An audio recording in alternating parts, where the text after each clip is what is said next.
Hi, I'm John, and today I'm going to tell you a really creepy story that happened to me a couple of weeks ago. I honestly can't believe it, but I understand that some weird thing happened to me that night. I'm 16 years old, and like a normal teenager my age, I listen to music, and I watch all kinds of interesting videos. Lately, I've been particularly interested in Trevor Henderson's work. His illustrations scare the hell out of me, especially the much talked about cartoon cat and Siren Head. I loved looking at the pictures and reading the stories. It was as if I was immersed in the unknown and mystical world. Yeah, it was very scary, but at the same time it was very attractive. My parents constantly scolded me for watching this kind of content. My father even took away my laptop a couple times and turned off the internet. But I always managed to read another incredible story to tickle my nerves. So some time passed and spring break finally came, which I will never forget. My grandmother lives in Indianapolis. Every vacation I go to visit her. I look forward to my trip to see her because at grandma's house I'm 100% free, no parental control. No lectures or no inhibitions. I just walk around the yard all day, ride bikes, and play soccer with the kids. In general, it was totally cool. As soon as the first day of vacation, I was already sitting on packed suitcase. I was waiting for Dad to come from work to take me to Grandma's. A couple of hours later, I was standing at her doorstep, and a joyful grandmother was hugging me tightly. She made all kinds of goodies, pies, and my favorite cheese soup, apple quiche, and lots of other yummy stuff. Dad sat with us for a while and then got ready to head back. He had to go to work early in the morning. Grandma and I walked Dad out and started telling her the latest news that happened to me since the last time we saw each other. Michael's home for the vacations too, and Ben's been at his grandfather's for a few days now. Anyway, you won't be bored. You'll get to play in the yard in the morning and get some fresh air. Cool. My friends are here too. We'll definitely meet up tomorrow.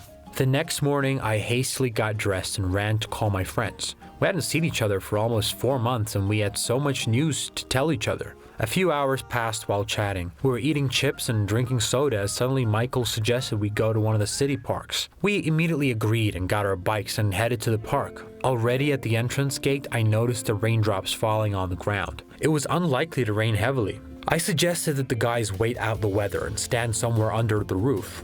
We put our hoods over our heads and ran towards the ice cream parlor to wait for the rain to stop. Half an hour passed, and the rain didn't stop.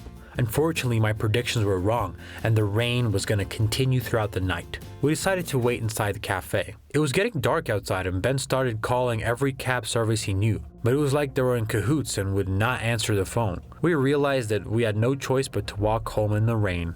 We left our bikes at the cafe and ran outside. It was raining buckets. Ben gestured for us to take a shortcut and run through this dark alley. Michael and I followed him. The wet ground squelched beneath our feet, and the rain wet us from head to toe. We were running, not really making out the road. It was dark around us. We were running after Ben as we suddenly heard some sound in the distance. It was like some sort of hum, or even the sound of a siren.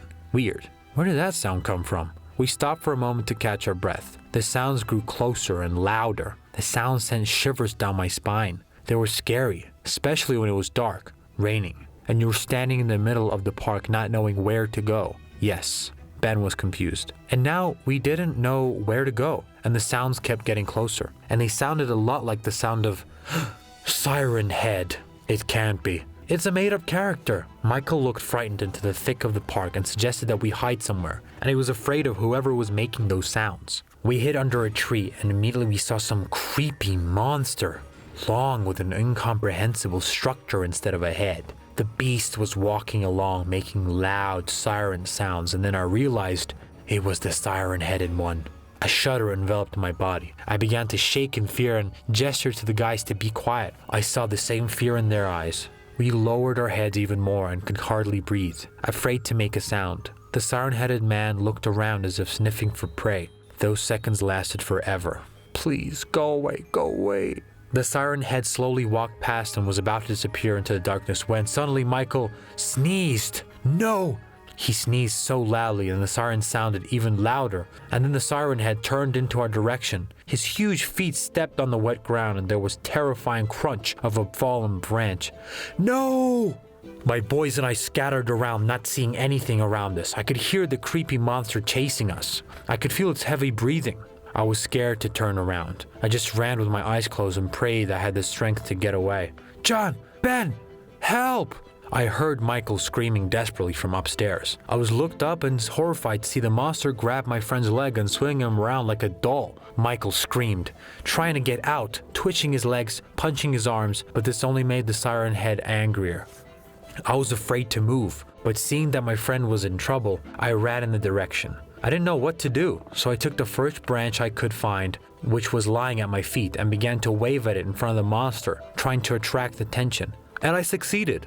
It looked at me fiercely and made some strange muffled sound, and throwing Michael to the ground, it turned into my direction. Michael felt like a feather and immediately rose to his feet and ran towards Ben. I was really scared now, since it was just me and him, the same character I liked so much and scared me at the same time. He walked slowly in my direction, and I backed up. It's easier, if I run now, he can easily catch up with me. I have to show him that I'm not afraid of him. He cannot exist, it's a fantasy, it's a fiction. Just then, the monster ran in my direction, and I, screaming with fear, began to run away.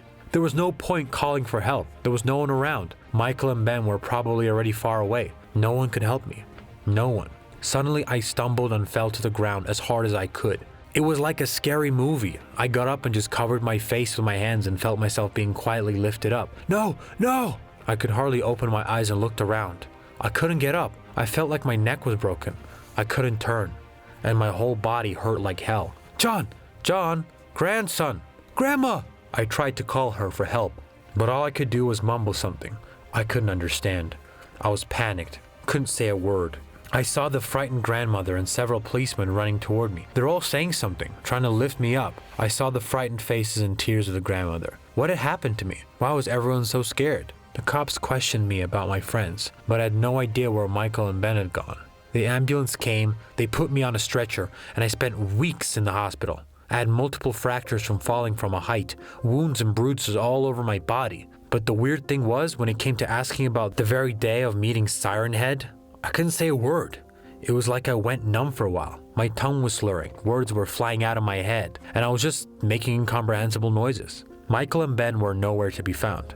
I don't know where they are or what happened to them, but every time my heart sinks of the mention of Siren Head. If you liked the video, then please leave a like and comment down below. Don't forget to subscribe. Hello, my name is Michael, and I want to tell you an incredible story. But first, I'll tell you a bit about myself. So I'm the most ordinary guy. I love playing games on my tablet, I go to high school, and I'm not a believer in miracles and have been like that for a while. I know that there is no Easter bunny, and it's the parents who put gifts under the Christmas tree. So this summer did not start in the most perfect way. I got bad grades in math, and my parents did not let me go to summer camp. I was angry, but having to stay home, I decided to improve my math. Parents, seeing my eagerness, decided to take me on vacation. I can't say that I was entirely happy because, after all, vacationing with my parents is not the best. Still, this is better than nothing, especially since a trip to the sea was planned. I thought we would go to a hotel as always, which meant that there'd be lots of my peers, so everything didn't seem so bad. But how wrong I was. It turns out that we were going to the sea with family friends and not to a hotel, but to stay in tents on the beach. It was just terrible. These family friends all have small children and I will have no one to talk to. I was against this, but no one cared about my opinion. So when I stocked up on my gadgets, downloaded new games on my tablet, and went with them. The place was a special camping ground, but there was no one else next to us. I had to set up the tents, fight off the children who begged to play with me, help cook the food on the grill. Generally speaking, it was not fun at all and did not look and feel like a vacation. The next day, I took snacks and went to the sea early in the morning. I happily sat down on the pier, opened my sweets, and immersed myself into a new game. After a while, I heard a splash of water, raised my eyes and saw circles in the water.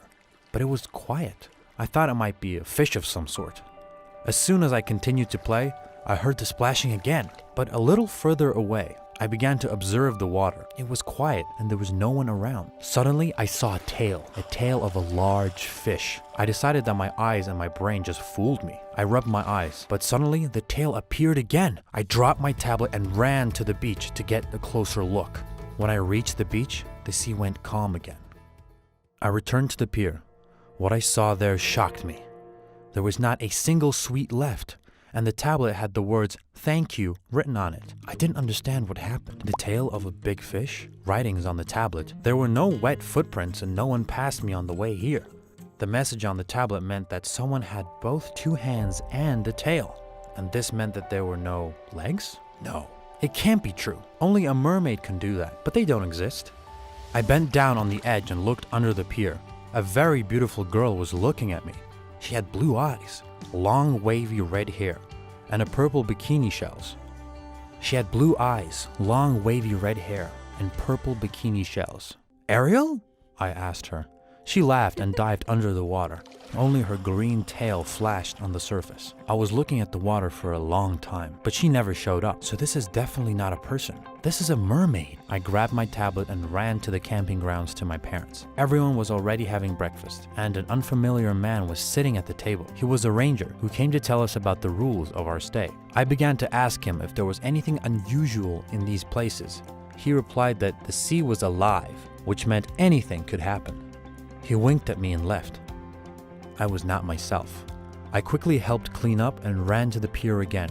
Children were splashing and squealing there already, which meant not a single mermaid would appear now. In the morning, I was sitting on the pier again, having laid out the chocolate on the edge in advance. I tried my best to pretend to be playing games, but I actually turned on the camera on the tablet and watched the sea.